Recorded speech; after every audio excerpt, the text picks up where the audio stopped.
There came a moment when Marty McFly, Shell from Portal, and the Wicked Witch of the West were all fighting a giant Joker robot atop a building in Springfield when I stopped and wondered just what the heck was going on. But then again, I was having a complete blast watching it all happen.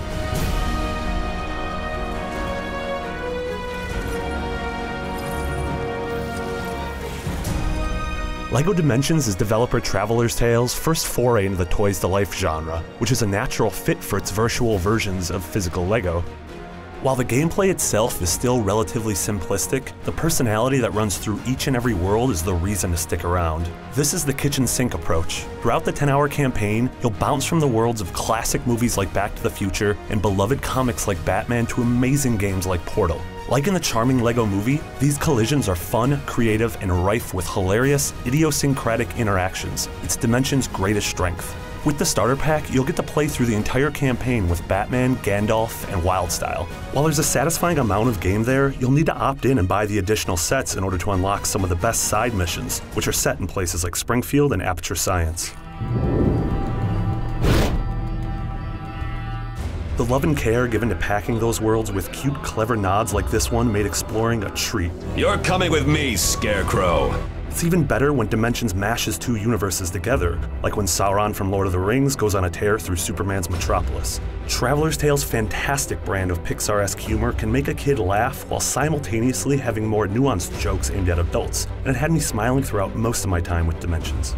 The problem with Dimensions leaning so heavily on in-jokes from its breadth of inspirations is that if you're not familiar with a specific movie, show, or game, entire sections fall flat. For example, when I spent a half an hour fighting through a series of Ninjago bosses, I began to notice how simplistic the combat and puzzle solving actually is. What you're actually doing moment to moment will feel incredibly familiar to anyone who's played any of the past dozen or so LEGO games, which isn't bad, but has worn a bit thin over the years. You'll destroy everything in sight, build a whole bunch of crazy structures, and collect millions of bolts that act as currency.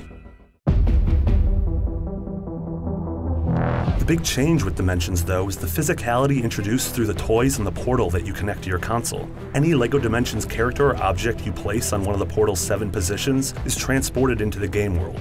Psst, it's actually just a disc on the bottom that matters. The characters are just regular LEGO dudes. Dimensions quickly begins throwing simple but tedious puzzles at you that require physically manipulating the toys on the portal. Bosses will trap your character in an energy field, forcing you to move that piece to another square on the board. Likewise, certain puzzles require you to place specific characters on specific spots in order to imbue them with elemental powers necessary to put out fires or charge batteries in the environment. While I really appreciate this idea in theory, it oftentimes didn't work for me in execution. Puzzles didn't challenge me mentally, but rather just became physical exercises in moving a toy to a specific color. They were never quite deep enough to deliver that aha moment you get from thinking about a problem in a new way, and instead just acted as a barrier between me and the next piece of much appreciated humor or creativity. Thankfully, apart from the campaign, there are a ton of really well-designed levels to explore. For example, these portal stages feature the original voice actors and some really great, actually Valve-esque puzzles. I'm sure you're quite happy wandering around doing what you do best, aimlessly destroying things. LEGO Dimensions' kitchen sink approach to packing its worlds full of great characters and fun references consistently left me with a big dumb grin on my face. While the puzzles that required physically moving the pieces became tedious, the act of exploring dozens of locations based on things I've adored since my childhood was genuinely entertaining. The collision of worlds is smart, the references are handled with care, and the story is great. For more on LEGO Dimensions, stick with IGN. I'm Batman. I'm Batman. I'm Batman. I'm Batman. I'm Batman.